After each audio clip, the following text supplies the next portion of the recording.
Now, let us see how to divide decimals. We have let us say 2.4 and we are dividing by a whole number 2. So, the normal division process will be applied when we divide 2.4 by 2. We are going to write it as 2 ones are 2. Here we get 0. We are going to bring down the next number 4. Now, we will see 2 goes how many times? 2 times. So, 2 2s are 4. We get the remainder as 0. Now, there is a decimal here. That decimal will be put right in front of here on top. So, the answer is going to be 1.2. So, 2.4 divided by 2 we get 1.2. Let us take another example. Let us say 3.636 divided by 3. When we divide 3.636 by 3, again the long division process has to be followed. 3 goes 1s are 3, bring down the next number, that is 6, 3 goes twice, 0, bring down the next number, that is 3, 3 1s are 3, 3 minus 3 is 0, bring down the next number, that is 6, 3 goes 2 times in 6, remainder is 0. Now, see, the question had a decimal here. So, 3.636 was the question divided by 3. So, this decimal will be placed right on top of that. So, the answer is going to be 1.212. So, this is the procedure of dividing a decimal number with a whole number. Now, what happens when we divide two decimals? Let us consider that case where we have to divide two decimal values. Let us say 3.6 has to be divided with 1.2. So, when we divide 3.6 by 1.2, we will have to find out what is that equivalent decimal value or the whole number. See the numerator, it has got one number after the decimal, denominator also has one number after the decimal.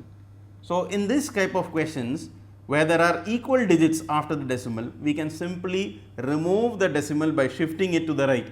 So, one shifting in the numerator and one shifting in the denominator.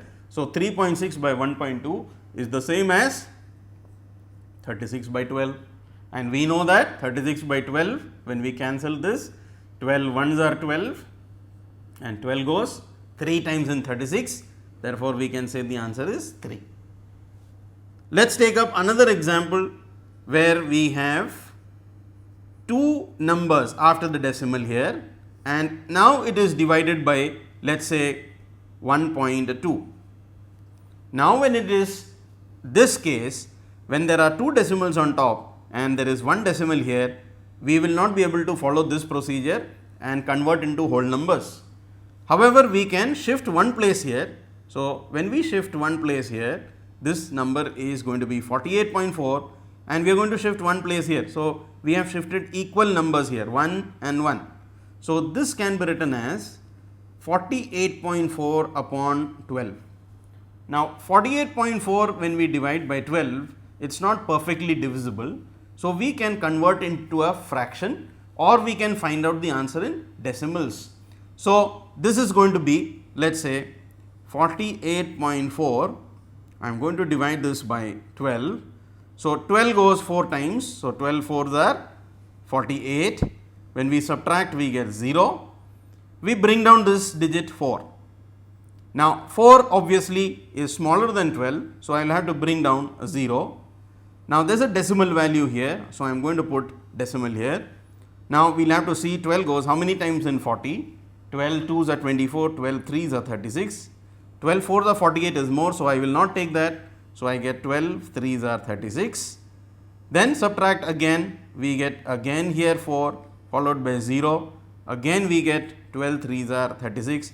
So, this is going to be 4.333 so on. So, this can be written as 4.3 bar. Now, 3 bar indicates that the division process continues and we will keep getting 3s. So, we can divide decimal values in this manner. You may get a whole number or you may get a non-terminating value. If it is a non-terminating value, you can find it out in this way, where the process, if it is repeating with the same numbers, you can put a line on top indicating that the division process goes on, and this equivalent value will be 4.3333 infinite or 4.3 bar.